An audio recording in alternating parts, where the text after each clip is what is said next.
하겠습니다. 하나님은 항상 완전한 은혜를 주십니다. 오늘도 반드시 은혜 받고 돌아가시기 바랍니다.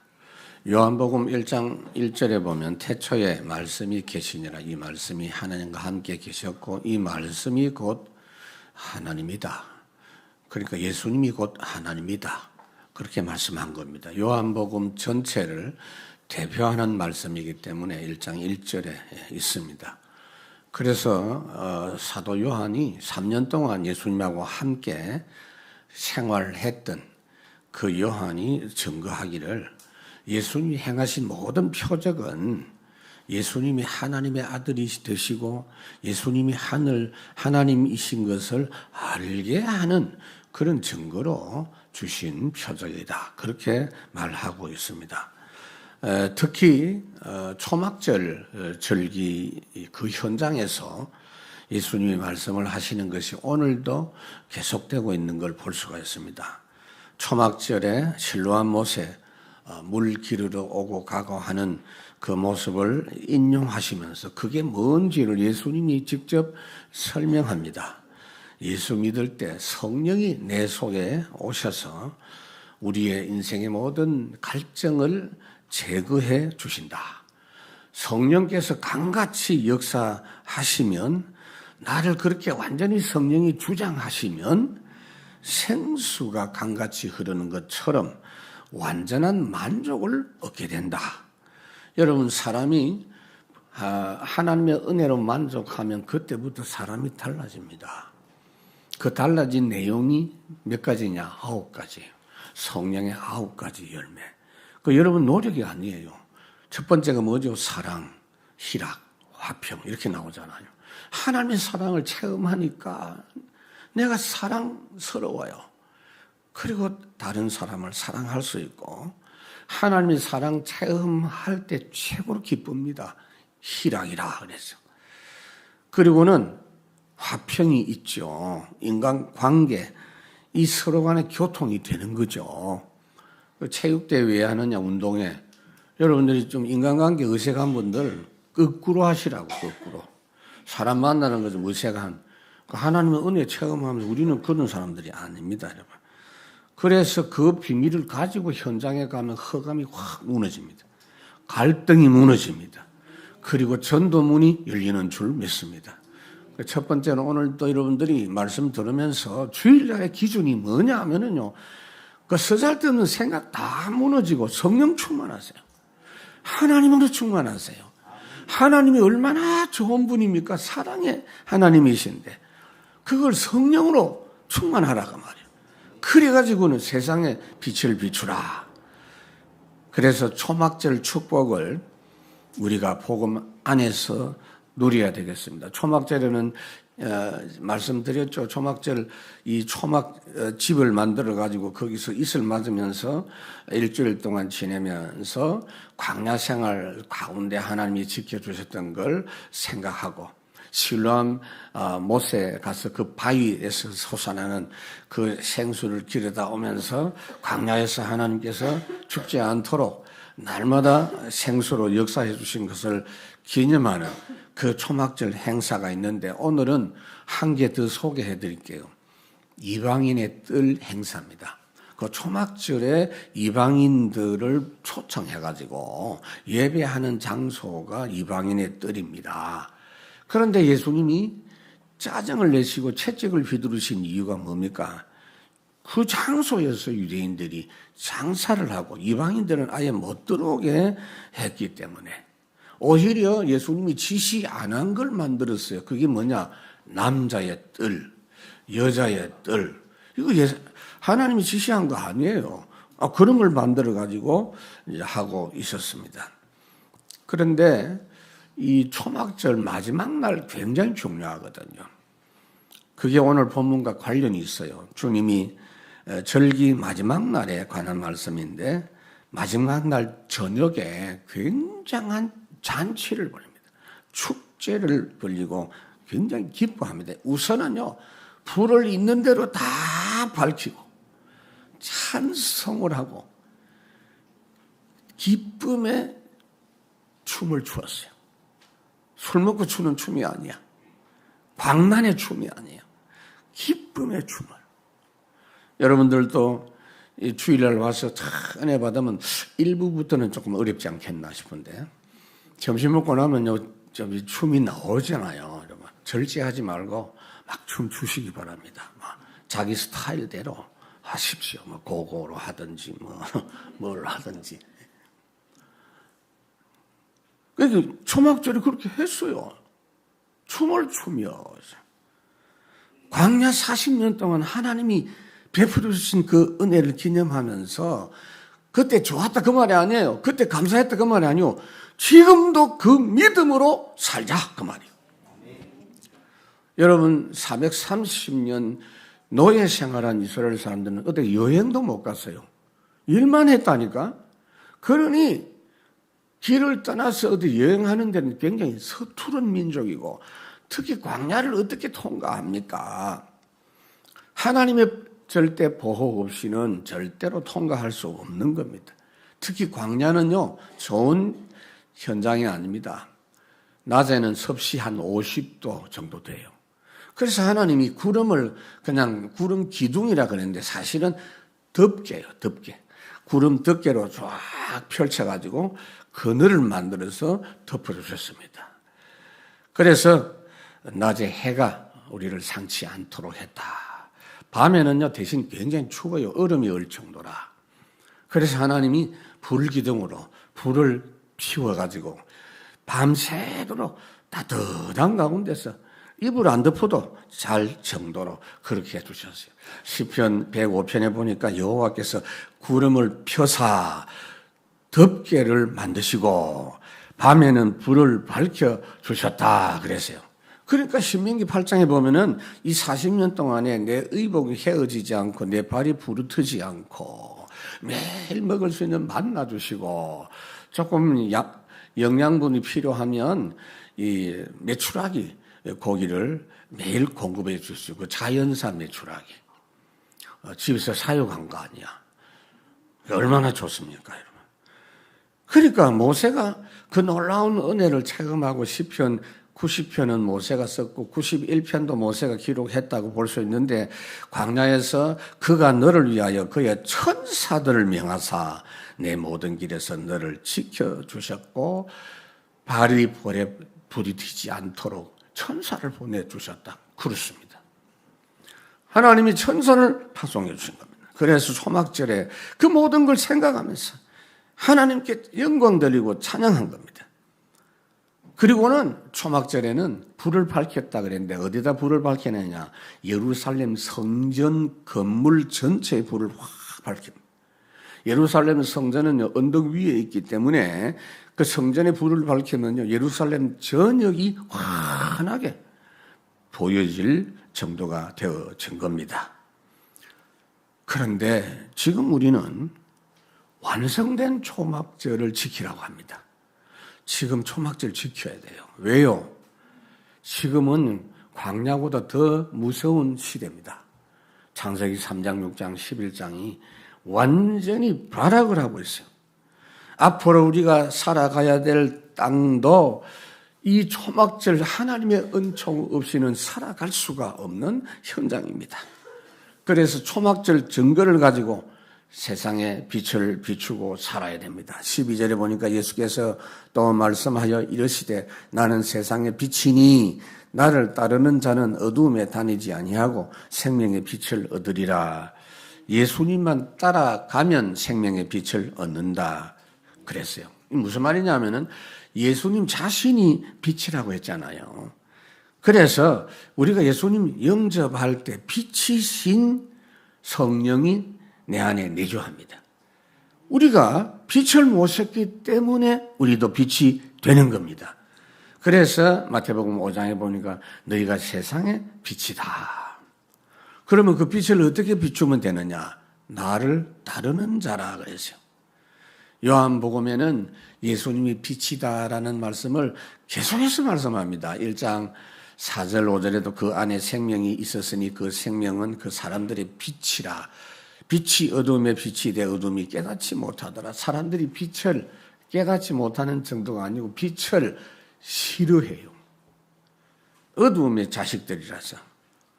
그래서 빛을 싫어하는 그 자체가 죄가 되는 거예요. 요한복음 3장에 보면 그 정죄는 이것이니 곧 빛이 세상에 왔을 때 사람들이 자기 행위가 악함으로 빛보다 어둠을 더 사랑한 것이니라.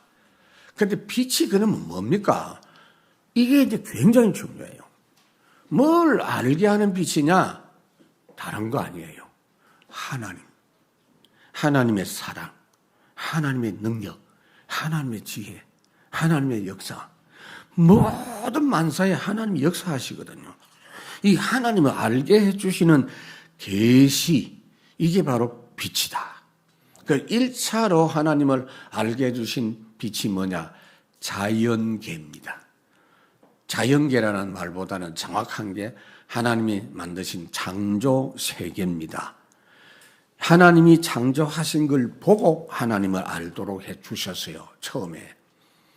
로마서 1장에 보니까 창세로부터 그의 보이지 아니하는 것들 곧 그의 영원하신 능력과 신성이 그의 만드신 만물에 분명히 보여 알려졌나니 그러므로 그들이 핑계하지 못할지니라. 무슨 말이냐? 여러분, 사람들이 무슨 물건을 만들면 그 물건 만들거나 그림을 그리거나 그 작품을 보고 그 사람이 어떤 사람인지를 압니다. 물건이 굉장히 정교하게 만들어졌으면 그 사람은 굉장히 빈틈없는 사람이겠구나, 그렇게 알 수 있고요. 물건이 불량품이다, 그러면 그 사람도 엉성한 사람이겠구나, 그렇게 생각합니다. 하나님이 만드신 만물을 보면서 우리는 하나님을 찬양할 수밖에 없어요. 찬송가 79장에 주 하나님 지으신 모든 세계 내 마음속에 그리어 볼 때 하늘의 별 울려 퍼지는 내성 주님의 권능 우주의 찬내 숲속이나 험한 산 골짜기에서 지저귀는 저 새소리들과 시냇물과 주님의 높고 위대하심을 자연계 보면 아침에 제가 교회 걸어오는데요, 아파트 울타리에 장미꽃이 쫙 폈어요. 작년에도 폈더니 올해도 폈구나라고 쳐다보니까 장미꽃이 날 보고 목사님 안녕하세요. 저 이쁘죠?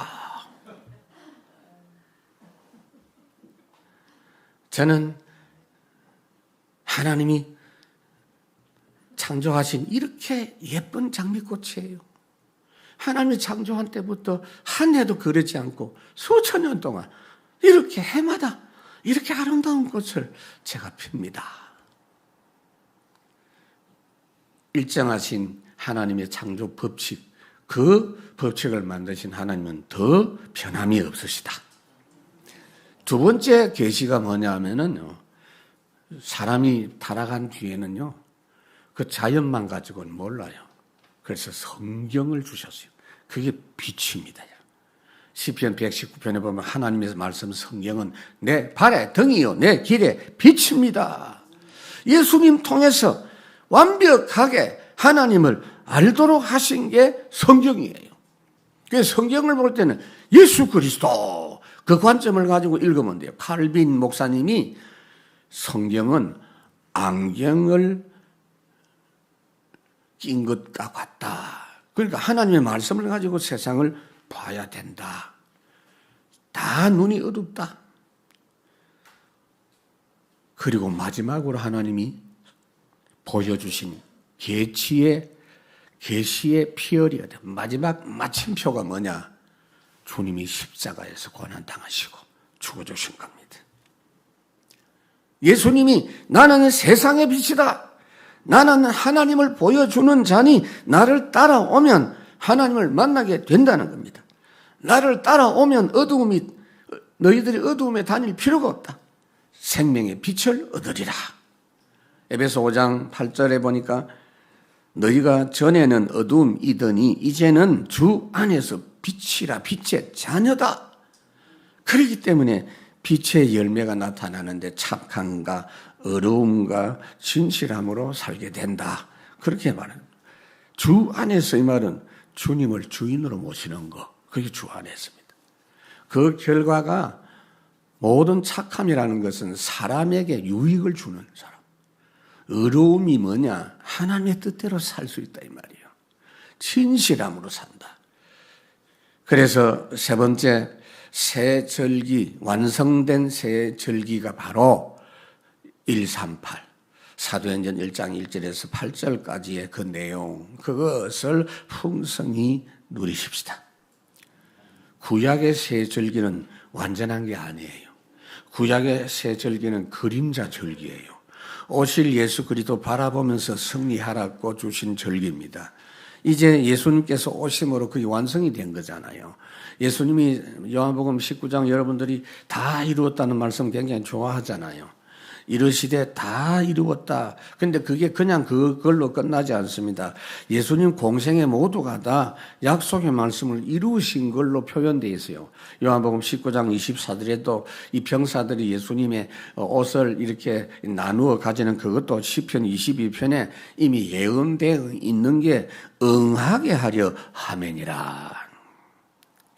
그러니까 예수님은 완성하러 오신 분이에요. 그래서 이제 항상 우리가 누릴 절기는 예수님이 완성하신 그리스도, 하나님의 나라, 성령 충만, 역사입니다. 모든 것이 거기서 다 돼요. 사도행전은 그 138 누린 사람들로 인해서 나타난 증거들의 기록입니다. 그러니까 여러분들이 삶을 어떻게 살아야 되느냐. 138을 본격적으로 누리는 예배 중심으로 살아야 돼요. 다락방 운동은요, 그냥이 아니에요, 여러분. 이 귀한 줄 아셔야 돼요.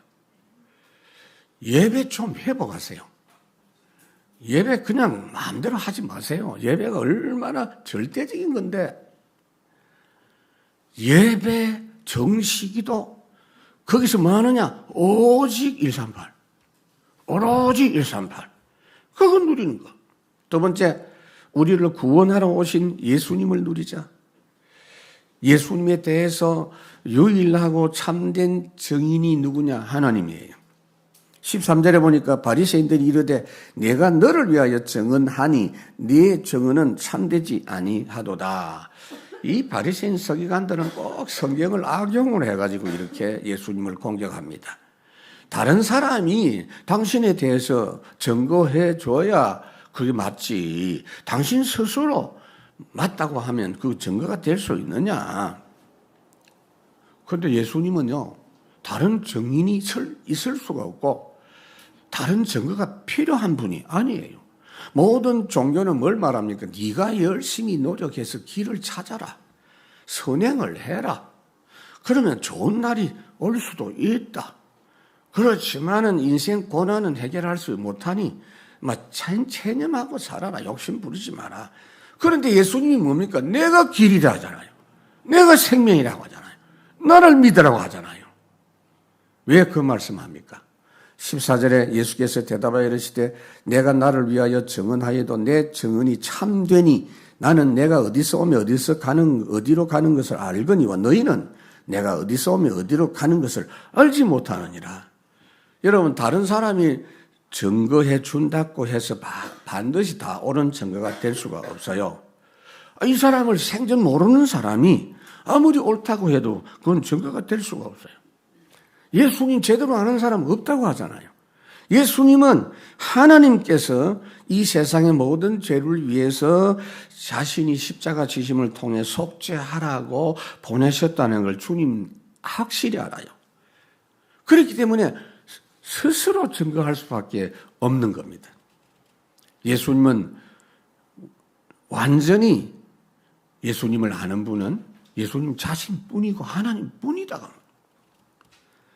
전혀 알지 못하는 사람이 딱 지나가다 보니 사람 좀 멋있게 보여서 저 사람 좋게 보이네. 그래서 저 사람 좋은 사람입니다.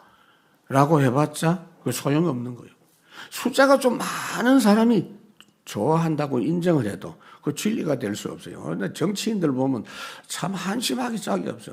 분명히 지금 나쁜 놈인데 거기 막 몇만 명이 뭐 좋아하니까 막 그 뭐 좋아하는 것처럼 또 그렇게 돼버려요. 진리는 하나님이 보여주시지 않으면 모르는데 예수님만이 하나님께서 직접 보내신 분이다 그 말이에요. 그러니까 예수님의 증인이 될 자격은 아무도 없어요. 창세기 22장에 보면은 하나님이 모리아 산에서 아브라함을 축복하신 내용이 나오죠. 이러시되 여호와께서 이러시기를 내가 나를 가리켜 맹세하노니 내가 이같이 행하여 내 아들 내 독자도 아끼지 아니하였은즉 내가 내게 큰 복을 주고 내 씨로 하늘의 별 땅의 모래같이 바다의 모래같이 하리라. 근데 그 말씀을 히브리서 6장에서 어떻게 설명했느냐? 하나님이 아브라함에게 약속하실 때 가리켜 맹세할 자가 자기보다 더 큰 이가 없기 때문에 자기를 가리켜 맹세하여 이르되 내가 반드시 너에게 복을 주고 번성케 하고 번성케 하리라 하셨더니 그랬어요. 유일하고 참된 정의는 하나님이에요. 그렇기 때문에 여러분 사람들의 판단과 주님의 판단은 완전 달라요. 주님의 판단만 완전하십니다. 15절에 보면 너희는 육체를 따라 판단하나 나는 아무도 판단하지 아니하노라. 육체를 따라 우리는 판단하잖아요. 인간적인 판단한단 말이에요. 우리 생각을 가지고 한단 말이에요. 이 말씀을 왜 하는지 아세요? 요 앞에 똑같은 시간입니다. 지금. 근데 우리가 지난주에 봤기 때문에 지난주 걸로 생각하는데 예수님은 조금 전에 지금 행하신 일이 뭡니까? 간음하다가 현장에서 잡힌 여자를 끌고 온 그 사건. 그걸 보고 사람들이 판단한 게 틀렸다는 게 확인됐잖아요.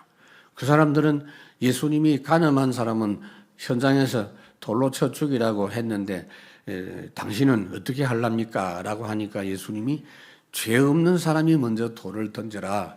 그랬더니 다들 양심의 가책을 받아 한 명 한 명 다 도망가고 아무도 남지 않았다 그랬습니다.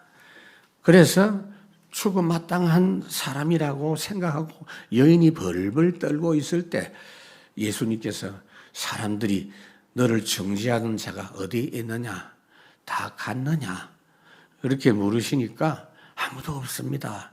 나도 너를 정죄하지 아니하니 다시는 죄를 범하지 말라라고 말씀합니다. 그러니까 모든 사람의 판단이 모두 다 틀린 거예요. 예수님 판단만 옳은 겁니다. 요한복음 3장에 보면 하나님이 세상을 이처럼 사랑하사 독생자를 주셨으니 이는 저를 믿는 자마다 멸망치 않고 영생을 얻게 하려 하심이니라. 하나님이 그 아들을 세상에 보내신 것은 세상을 심판하려 하심이 아니요 그로 말미암아 세상이 구원을 받게 하려 하심이니라. 그리고 요한복음 3장 19절에 보면 그 정죄는 이것이니 곧 빛이 세상에 왔으되 사람들이 자기 행위가 악하기 때문에 빛보다 어둠을 더 사랑한 것이니라. 사람들의 판단은요 무조건 틀린 겁니다. 하나님의 말씀 갖고 판단해야 돼요. 판단 기준이 달라요. 그렇기 때문에 지금부터 죄는 뭐냐? 예수 안 믿는 게 죄예요. 예수 안 믿는 게 죄예요. 예수님은 판단하러 오신 분이 아니고 구원하러 오셨다. 16절 만일 내가 판단하여도 내 판단이 참되니 이는 내가 혼자 있는 것이 아니요 나를 보내신 이가 나와 함께 계심이라. 예수님에게 하나님이 함께 계시기 때문에 하나님 예수님의 판단이 정확하다는 거예요. 그런데 예수님은요 하나님과 함께 하셔서 자기도 판단하실 수 있는데도 예수님이 함부로 판단 안 하셨다라는 놀라운 말씀이 있습니다. 요한복음 5장에 보니까 내가 아무것도 스스로 할 수 없노라. 듣는 대로 심판하노니 나는 나의 뜻대로 하려 하지 않고 나를 보내신 이의 뜻대로 하려 함으로 내 심판이 어려우니라. 주님은 하나님의 뜻을 알고 자기 판단할 수 있는데도 안 하신다잖아요. 아버지께 들은 대로 판단한다 하잖아요, 여러분. 예수님도 함부로 판단 안 하는데 어찌 사람이 판단합니까? 예수님은 이 세상을 판단하러 오신 분이 아니고 구원하러 오셨다. 예수님만 그런 분이 아니에요. 성부, 성자, 성령 삼위 하나님은 동일하신데도 성자 하나님, 성령 하나님은 성부 하나님의 뜻을 따라 움직이십니다. 성령 하나님도 요한복음 16장에 보면 진리의 성령이 오시면 스스로 말하지 않고 오직 들은 것을 말하신다. 똑같잖아요. 그러나 끝까지 예수님 말씀을 불신하면 마지막에는 심판받는다. 마지막에는 판단받아야 돼. 에베소 5장에 보니 그러므로 어리석은 자가 되지 말고 항상 오직 주의 뜻이 무엇인지 이해하라. 그래서 정식이도 성공해야 돼요. 그거 가지고 살아야지. 그래 안 한 삶은요, 될 것 같아도 돼도 성공해도 결국 다 무너져요. 그 허송세월 하지 마세요. 고린전서 1장에 보니까 우리를 하나님 부르실 때 왜 불렀느냐? 하나님의 뜻을 따라 그리스도 예수의 사도로 부르심을 받은 바울과 형제 소스데니는 그렇게 했어요. 고린전서 4장에 보니 그러므로 때가 이르기 전 곧 주께서 오시기까지 아무것도 판단하지 말라. 그가 어둠에 감추인 것을 드러내고 그래요. 뭐가 자꾸 입을 놀리지 마세요. 시간이 지나면 드러나요. 마음의 뜻을 나타내시리니 그때에 각 사람에게 하나님으로부터 칭찬이 있으리라. 예수님 판단하러 오신 분이 아니고 구원하러 오셨으니 우리도 구원의 역사를 중심으로 생각하고 판단하지 마라. 세 번째로 항상 함께 증거하시는 하나님을 만나라. 표적으로 증거하시는 하나님. 17절에 너희 율법에도 두 사람의 증언이 참되다 기록되어서되 내가 나를 위하여 증언하는 자가 되고 나를 보내신 아버지도 나를 위하여 증언하시느니라. 이 말은 무슨 말이냐면은 사형 집행을 할 때는요 억울할 수 있기 때문에 하나님이 법을 만들어 놨어요. 두 사람이나 세 사람이나 증인이 더 있어야 된다. 이 사람이 사형 집행 받을 만한 일을 했다는 증인을 서라 그랬어요. 그래서 스데반이 돌에 맞아 죽을 때도 요한복음 사도행전 7장에 보니까 사울이 그 증인이 증언으로 섰다는 것 나올 수 있어요. 레위 24장에 말씀을 하고 있죠. 근데 여러분, 그것도 완전할 수가 없어요. 그 증인 중에 두세 사람이 짜고 할 수 있어요. 짜고 치는 고스톱한 저는 화토를 모르니까 뭐가 짜고 치는 건지 모르겠어. 근데 여러분들은 다 아는 것 같아. 원한을 가진 사람이 저 사람이 살인한 걸 우리가 봤다. 그러면 그 증거가 맞는 겁니까? 그러니까 예수님이 하도 율법을 내세워가지고 언급을 하니까 예수님도 지금 율법을 언급을 하신 거예요. 신명기 17장에도 있죠. 18절에 보십시다. 내가 나를 위하여 증언하는 자가 되고 나를 보내신 아버지도 나를 위하여 증언하신다. 예수님 자신이 자신을 증거하신 그 다음에는 예수님을 이 땅에 보내신 아버지 하나님도 예수님을 증거한다고 말이에요. 그냥 말만 한 게 아니다. 물이 포도주가 바뀐 거, 그 하나님이 증거하신 겁니다. 38년 된 병자를 고치시고 그 모든 일을 예수님이 그냥 단독으로 하지 않았어요. 하나님이 함께 하면서 하게 하신 거예요. 물 위로 걸어가게 하신 거, 이 하나님이 함께 하셨다는 증거입니다. 모든 표적은 하나님이 예수님과 함께 하셨다는 걸 보여줍니다. 지금도 그리스도 증거하는 우리에게 이렇게 하나님 함께 하시면서 증거해 주십니다. 그런데 왜 이렇게 이 바리새인들이 왜 이 모양입니까? 항상 자기 중심으로 말씀을 보기 때문이에요. 종교 기준으로 보기 때문에. 19절에 이에 그들이 묻되 내 아버지가 어디 있느냐? 예수께서 대답하시되 너희는 나를 알지 못하고 내 아버지도 알지 못하는도다. 나를 알았더라면 내 아버지도 알았으리라. 여러분, 유대인들은요, 성경 굉장히 많이 합니다. 특히 성경 가르치는 선생 랍비들은요, 거의 다 외웁니다. 이게 제가 미국에서 봤다니까요. 랍비가 성경을 찾는데 딱 펼치는 게 바로 나와요. 그리고 몇 페이지 몇째 줄에 뭐 있다 알아. 약간 내가 기가 꺾이려고 하더라고. 근데 눈빛 보니까 율법이야.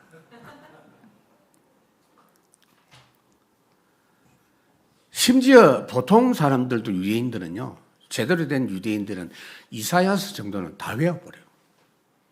이사야서가 얼마나 깁니까? 근데 이사야서가 뭡니까? 예수님을 증거하는, 그래서 별명이 있어요. 구약의 복음서라고.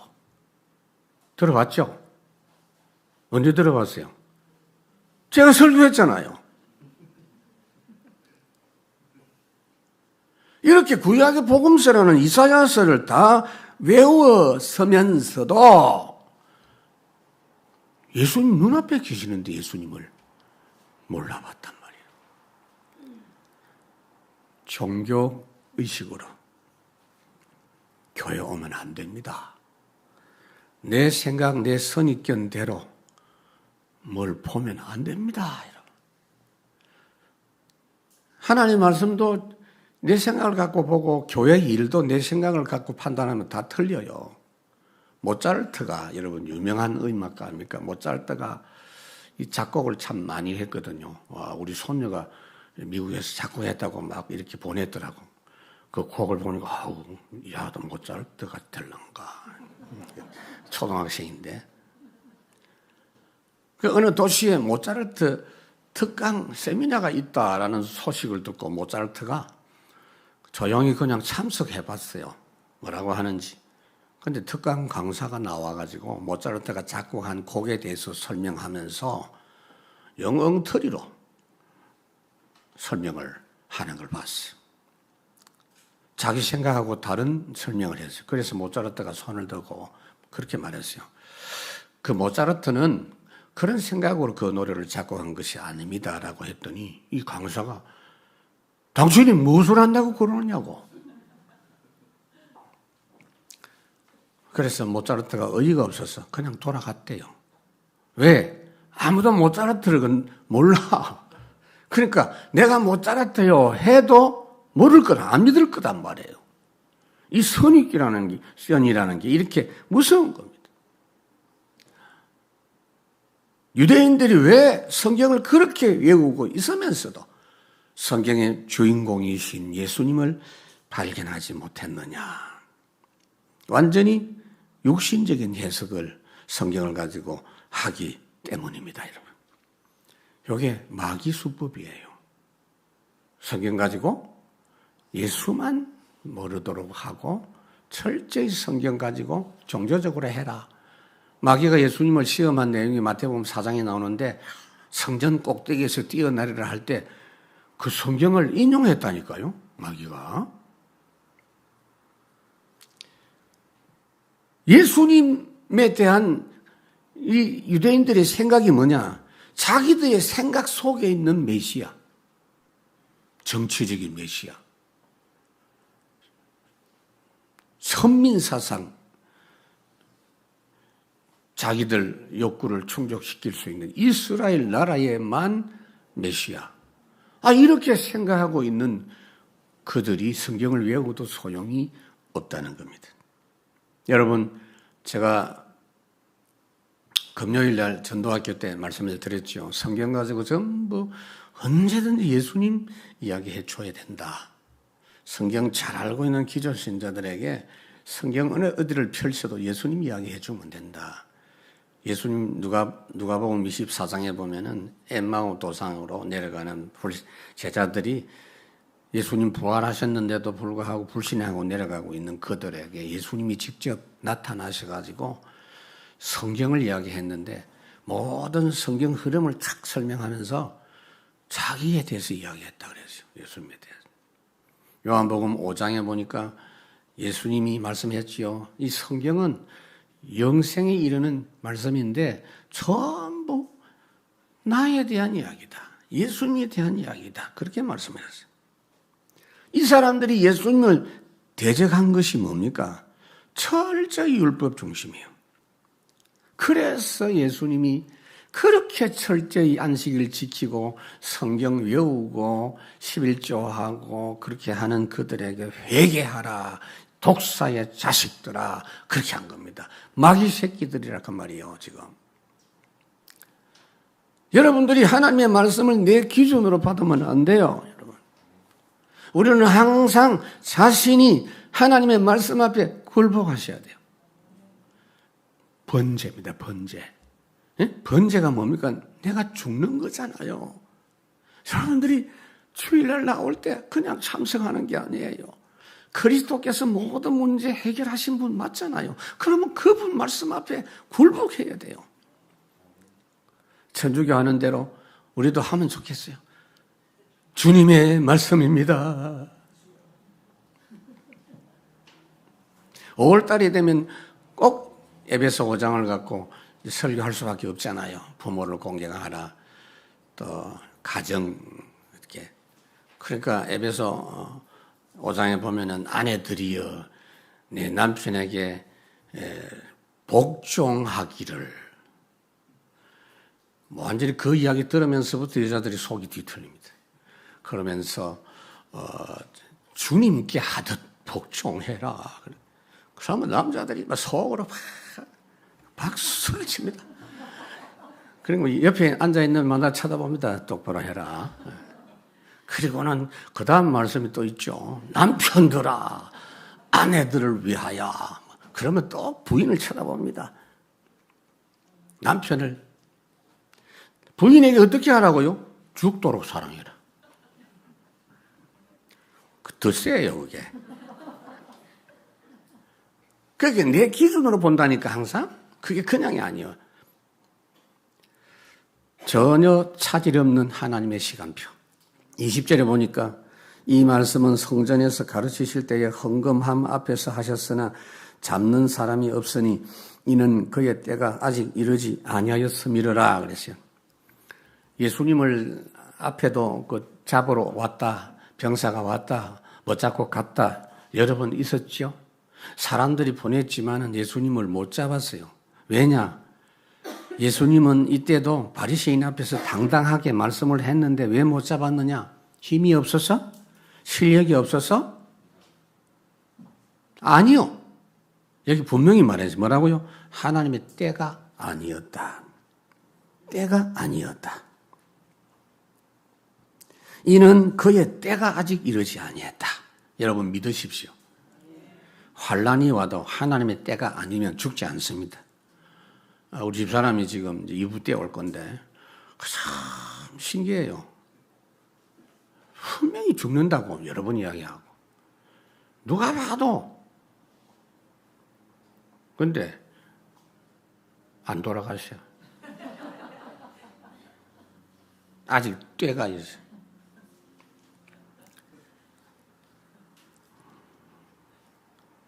몸이 약해도 죽을 것이다 생각하지 마라.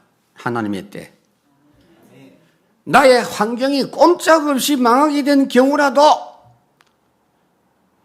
하나님의 때에 승리합니다.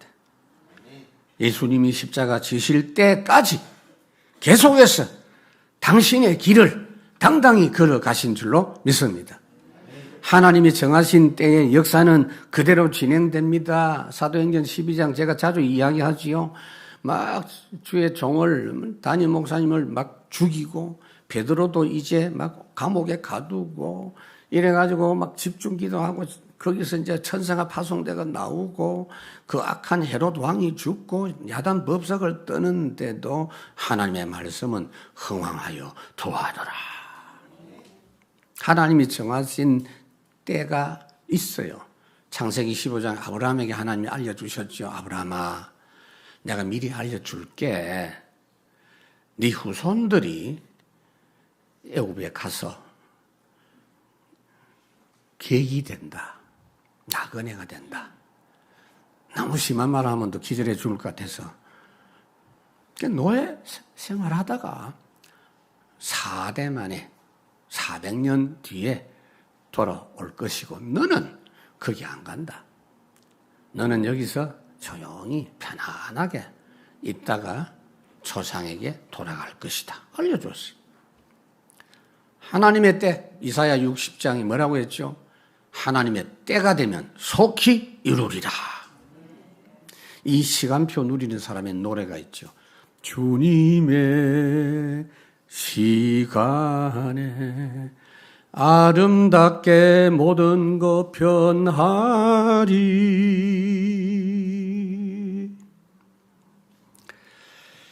말씀을 맺습니다. 초막절 축제를 이제 우리가 할 차례입니다.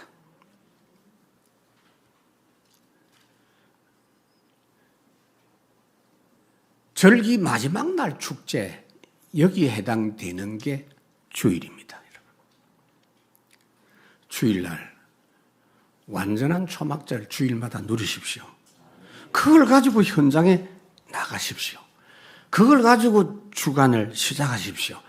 그러면요, 현장에 나갈 때 능력이 나옵니다. 성령 역사가 나옵니다. 큰 확신이 나옵니다. 그렇게 살다가 다음 주일날 올 때 익사이팅한 얼굴로 올라오시기 바랍니다. 그게 맞아요. 그러니까 시편에 보면 성전에 올라갈 때 부르는 노래를 했잖아요. 기쁜 마음으로. 이렇게 말하는데도 그냥 살아가면요, 구원은 받았어도 그 사람은 실패입니다. 근데 실패한지도 몰라. 마귀는 실패하실 때 조용하게 평없이. 사단 역사에 속고 있는 것은 빛이 비춰져야만 알게 됩니다. 하나님의 역사는 너무나 확실하기 때문에 날마다 저녁 때가 되면 찬송할 수밖에 없어요, 여러분. 신앙생활만큼 쉬운 게 세상에 없어요. 주님이 완성해 놓으신 것. 완전한 그것에만 집중하시기 바랍니다. 부탁합니다. 여러분, 교회, 여러분들이 지금 교회 생활 좀 가다듬으십시다, 지금. 제가 하나하나 좀 챙기려고 합니다. 그냥 자유가 아니요. 그건 방종이요. 의의 종이 돼야 돼. 마음대로 하는 게 아니에요. 여러분들이 교회 생활이 마지막 기회입니다. 특히 복음운동하는 이 교회에서 생활이 마지막에 하고 싶은 대로 하지 말라고 말이에요. 그거 아니라고요. 쓸데없는 소리 하지 마세요. 된다, 안 된다, 잘한다, 잘못한다. 아닙니다, 여러분. 어린아이처럼 하세요. 우리 교인 중에 어린아이처럼 하는 교인들이 많아요. 그게 맞아요. 예수님 말씀했죠. 어른처럼 하지 말고, 뭘 아는 척 하지 말고, 어린아이처럼 해라. 할렐루야. 그러면요, 보여요. 주께서, 주의 손이 주와 함께, 주의 은혜가, 주의 사자가, 성령이 보여요. 임종을 앞둔 사람들의 말들을 모아서 그들의 인터뷰한 거, 호스피스 병동에서 임종 직전 그 말들 모아갖고 전시회한 그 전시회가 지금 진행되고 있다고 하더라고요. 그 전시회에서 어떤 고인이 이야기를 했어요. 인생은 편도 티켓을 쥐고 살아가는 사람입니다. 인생을 허비하지 마세요. 편도 티켓, 돌아올 수 없다는 거죠. 모세가 말했어요. 시편 90편.